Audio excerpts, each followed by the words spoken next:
August 28న నేను ఇద్దరు కానిస్టేబుల్ని తీసుకుని భీమ్లీ సముద్ర ఒడ్డున మర్డర్ జరిగిన స్పాట్కి వెళ్ళాను.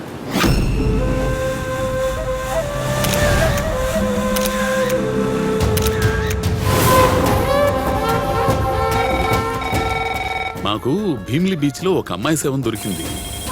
అది గుర్తుపట్టలేని స్థితిలో ఉంది.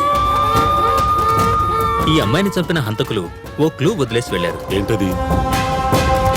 ఎవరు చేశాడో గానీ చాలా నీచమైన పని చేశాడు. ఈ శవం ఎవరిదో తెలిసిందా పోలీసులు గంట లోపల వాళ్ళని పట్టేస్తారు. ఎవడి మీద అనుమానం వచ్చినా తీసుకొచ్చి లో అనేయండి ముందు. ఆ అమ్మాయిని చివరిసారిగా మీరు ఎప్పుడు ఎక్కడ ఎలా కలిశారు? చైత్ర. ఆనంద్. ఈ ఒక్కరోజు నువ్వు నాకు బాయ్ ఫ్రెండ్ గా ఉంటావా? ఆ అమ్మాయిని చంపింది ఆ అమ్మాయి బాయ్ ఫ్రెండే సార్. అతని పేరు ఆనంద్ సార్. భవానీనగర్ చౌరస్తాలో పిజ్జా డెలివరీ బాయ్గా పనిచేస్తున్నాడు. 28వ తారీఖు మర్డర్ జరిగిన రోజు ప్రతి డీటెయిల్ సరిగ్గా గుర్తు చేసుకొని చెప్పు. అసలు పోలీసులు ఏంటి బాస్ నీ మీద అంత పగబట్టేశారు?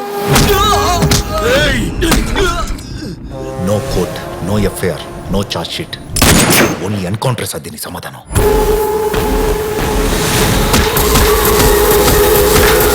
నువ్వు వెళ్ళింది వాళ్ళని చంపడానికే కదా, భయం దేనికి?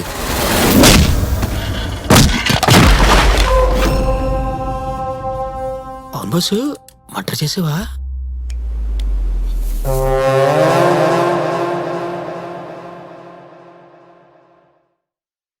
భారత్ పాకిస్తాన్ ఇప్పటి వరకు 4 యుద్ధాల్లో తలపడ్డాయి. కానీ అందరికీ తెలియని మరో పోరాటం విశాఖపట్నం తీర సమీపంలో జరిగింది. సముద్ర గర్భంలో